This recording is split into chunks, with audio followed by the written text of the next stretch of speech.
Excited for our next interview, somebody that I was never excited to play against because he was better than me, and that is Patrick Willis, NFL Hall of Famer, Ole Miss legend there. Played his entire career there for the San Francisco 49ers. Patrick, what's going on, man? Glad to have you on the show. Hester, buddy, thanks for having me, man. Glad to be on. Always good to chop it up with you, talk up with you. So, yeah, man, excited for this weekend. All right, true or false, you have a club on your hand right now? You know what? Not at the moment. Not at the moment, but I'm sure we can put one together though, real quick. Oh, dude, hey, P. Willie, man, we were talking about it right at the beginning of the show, and so I feel like every time I played you, man, you had a hand injury that you had to club up. But do you remember y'all came and played us in San Diego, and you and TK both had clubs on your right hands, and y'all were right there in the middle of the defense. And as a fullback, having to block both of you guys, it wasn't very fun. Man, I remember that like it was yesterday. I remember just the game before. I think we had played Arizona, and we were just trying to get into the playoffs because back then, you know, that NFC West, you could be 8-8 and get in, and so we had to win. We needed to beat Arizona, then we needed to beat you guys. And so, man, there was no way that we were not going to play in that game. I remember I broke my hand the first quarter of the game, and then I think it was like 2 series later, TKO came over and said, "Bro, I think I just broke my hand." I was like, "Man, quit messing with me, man." And next thing you know, we're in the operating room on Monday and playing you guys on Thursday with screws in our hand in clubs. I know, and didn't miss a beat. It was always so impressive. I do want to certainly get to the Ole Miss LSU stuff, though. But, man, congratulations. I know I sent you a message, but I just want to tell you here with words, getting into the Pro Football Hall of Fame. And I tell people often, and I know you don't like when I say it, man, you're the best I played against, and I played against some of the greats. But, you know, when you have a combination of being smarter, faster, and stronger than somebody you're going against, it's a bad combo for that guy. So, man, you played the right way. You did everything the right way. You were always humble in your approach as well. So congratulations on getting into the Pro Football Hall of Fame. Man, I really appreciate that, Jacob. Man, I'm really, really grateful. I thank God for just the opportunity to pursue, you know, a dream and a reality. You know, I always say I dreamed with a reality, and to be able to, you know, go play at that level and not just play at it, but, you know, leave a mark. You know, I give all praise and glory to God, and I thank my teammates, my coaches, family, friends, everyone, man. So, you know, I didn't get there alone, so I'm very appreciative, and it was awesome. It was an awesome experience, and I'm grateful to be in the Pro Football Hall of Fame. Amen to that, for sure. So, Patrick, what's up, man? It's Matt Flynn. So I spent man, what's up, buddy? That much, man. It's good to hear your voice, for sure. You got the fellas over here. Okay. Yeah, that's right. So, I spent a lot of time having to do scouting reports on you as a backup quarterback in Green Bay. I had to do scouting reports on defenders all the time, so that was one of my jobs. So, you know, being in NSA North, man, we had great linebackers there. It was Lance Briggs, Brian Urlacher. There was great ones. But when we had to play the Niners, we had to do a scout report on Patrick Willis. There's just something a little bit different about you and that whole linebacker core during that period of time. Like, you talk about intimidation. Yeah. You talked about the black clubs on the hand. You talked about just how y'all flew around and played together. It was something else. And to bring up you know what you're on here this week for, we got LSU-Ole Miss. It was the same thing scouting you back in college. Yeah. So, hey, when you look back at your battles at that time, Ole Miss, LSU, do you have a memory that sticks out from the LSU game? Oh man, I just got chills thinking about LSU. When I got to Ole Miss, I remember, you know, my rookie year. Freshman year. It was Eli's senior year, and I just remember how big it was. I feel like every game was big just because it was Eli, and we did okay that year. We ended up sharing the NFC. What was it? No, I'm sorry, not NFC, but the SEC West with you guys. And I just remember just how massive the game was. And so I remember them telling us when we went to play you guys, I think this might have been my junior year, they was like, man, be careful down at LSU. It's, man, it's dangerous down there. Don't wear anything that's Ole Miss. How you can get in a fight. And the only thing that was in my head, the only thing I remember telling my family, I was like, listen, whatever y'all do, just wear neutral colors. I said, we're going to go in there. We're going to try to play the best football we can play. But I remember going down there, man, and it was so freaking daggone loud. It was almost like playing down there was like playing in an NFL game every Sunday. But I do remember going down there, man, and we never beat you guys, but I do remember going. I think it was Jamarcus Russell. The year we played Jamarcus Russell, them guys down there. It could have been my sophomore year. It was one of them years, but I just feel like I had one of the best SEC games I ever had, and that was. And then a lot of it had to do with just want to go down to LSU, want to play well, but then really go down there and get up out of there. To your point, I think I just looked it up. You had 18 tackles, I think, that day. It's somebody that said we have a little chat with a lot of our listeners will tell us their thoughts, and they're like, yeah, I remember that game. And the PA announcer the entire time said tackle made by number 49, Patrick Willis, the entire game. Yeah, that was an overtime game, if I'm not mistaken. I believe that was an overtime game.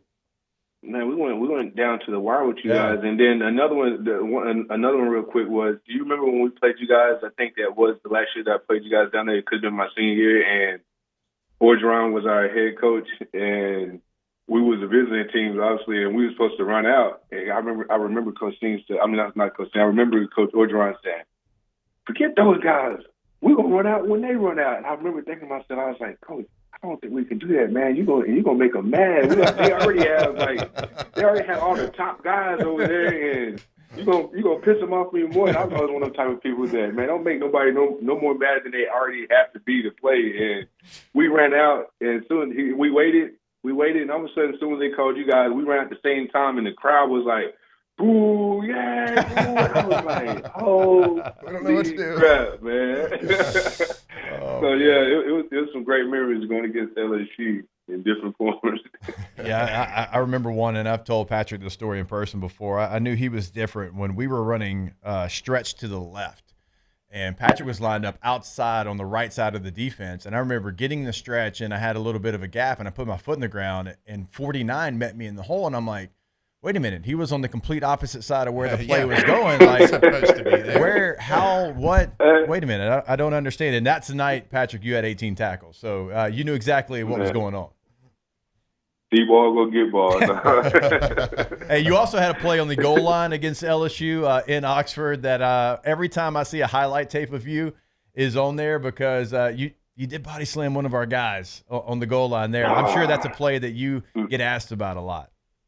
Yeah. Shout out to was that Justin Vincent? Yeah, it was JV. JV. With Justin Vincent. Yeah. Shout out to him, man. I know a lot of people always give him the, joke about that play or whatnot. We'll talk about it, and it's just football being played. But I will say, man, Coach Orgeron told me asked me the first day I met him. He said, "I want you to be the general of my defense." Yeah. And I remember looking at him like, I think I know what that means, but that means like to be the man, right? The top dog. But a lot of people don't know what comes along with being the top dog or being the captain or being that man and being that person. And so that particular play, I remember calling the front, and as the middle linebacker, me and the person making the call, you got to make sure everybody lined up and correct and get everybody straight. And I remember making a call, and I looked in front of me, and my gap wasn't what it was supposed to be, and I was like, oh shit.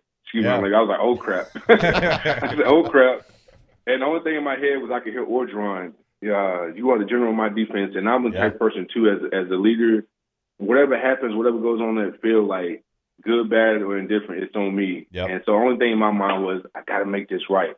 And I just remember the ball snapped, and I will say I think you guys might have got the first down, but it was the play and the tackle and everything was so.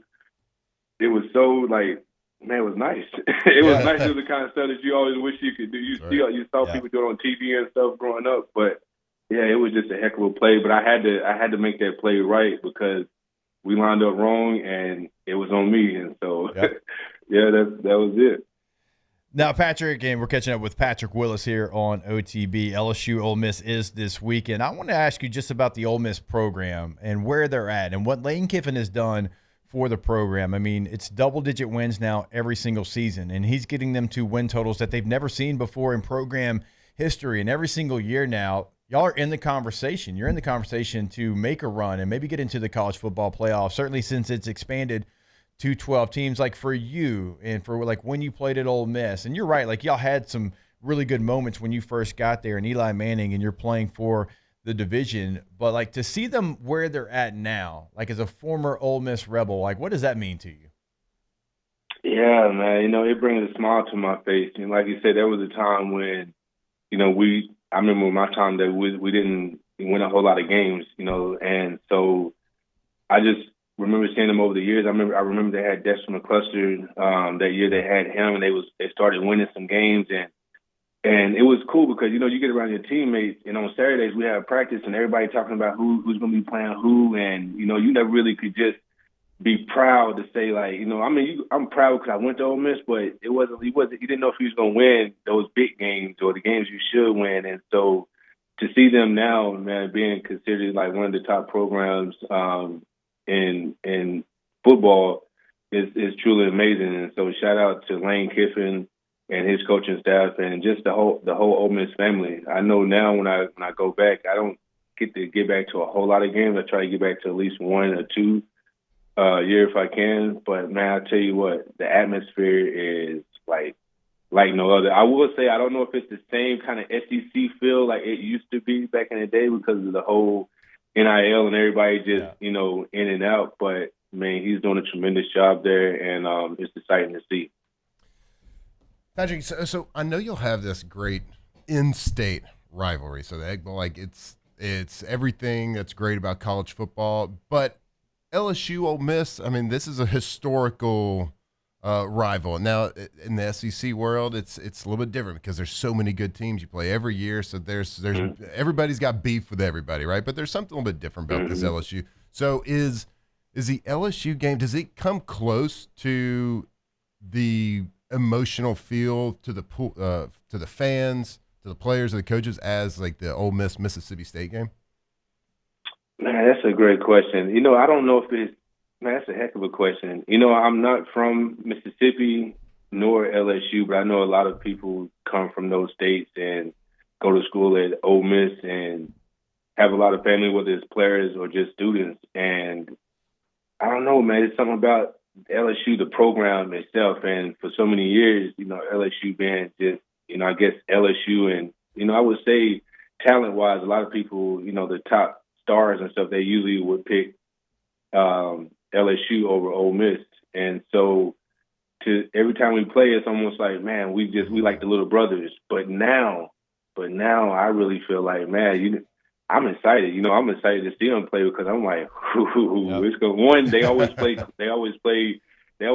tough against each other. But now it's almost like, I tip my hat off to Ole Miss because they won some big games over the years against LSU. And so, yeah, like I said, I'm excited to see how this weekend is going to go. I have heard that LSU may not be the LSU of old, I guess I would say. I don't know how old we go back, but, yeah, I'm excited to see it.